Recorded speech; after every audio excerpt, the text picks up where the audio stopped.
Bonjour et bienvenue dans cette première partie de la formation à l'algorithme et aux structures de données. Dans cette première partie, comme on l'a dit dans la précédente vidéo, qu'on va voir et qu'on va faire une introduction à l'algorithmique. Alors, dans cette partie, on va faire une introduction générale aux algorithmes, voir d'où vient le terme algorithme, voilà, et quelle est l'utilité des algorithmes. Et dans le chapitre 2, on va voir les variables et les constantes qui sont deux notions qui sont très importantes pour écrire des algorithmes. Les types de données qui sont aussi très importants pour savoir quel type est-ce qu'il faut attribuer à une variable pour que mon programme marche correctement. Je prends un exemple. On ne peut pas représenter par exemple le nom d'une personne par des chiffres. Ensuite, on va voir les opérateurs. Les opérateurs seront là pour nous permettre de faire des opérations de calcul, des comparaisons et autres qu'on va voir dans le chapitre 4. Ensuite, le chapitre 5 va nous permettre d'écrire des programmes, des algorithmes, mais contenant des conditions d'exécuter une partie des instructions si une condition est vérifiée, autrement, et lorsque la condition définie n'est pas vraie. Ensuite, on va voir la structure à choix multiple qui permet d'exécuter les instructions en fonction d'une valeur. C'est un peu comme en mathématiques, écrire f de 1, f de 2, voilà, ça donne un résultat en fonction de ce qui est transmis en argument.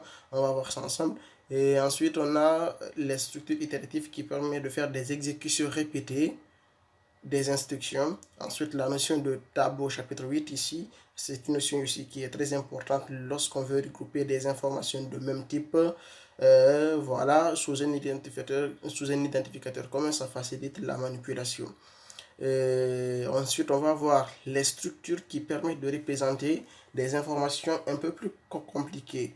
Et de base, on va voir que les types de données qu'on va voir au chapitre 3, ce sont les types numériques, chaînes, caractères, booléens.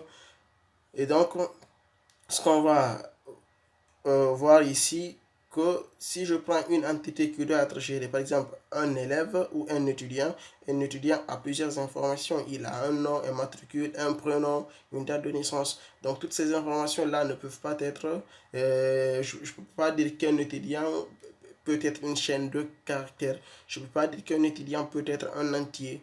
Alors là, on est face à un problème. C'est là où les structures interviennent pour nous permettre de mettre en place un type de variable un peu plus compliqué, les types de base qui existent. Ensuite, on va voir les procédures et les fonctions qui vont nous permettre de découper le code que nous écrivons et d'éviter certaines répétitions qui peuvent arriver dans les programmes que nous écrivons. Nous allons voir l'utilité de chaque chapitre ici et que chaque partie de cette première partie est indispensable à la compréhension des autres parties et c'est que vous allez utiliser dans dans tout ce que vous allez faire dans toutes les autres parties. Ce sont des notions qui sont indispensables. Je vous dis à la vidéo prochaine pour l'introduction à l'algorithmique.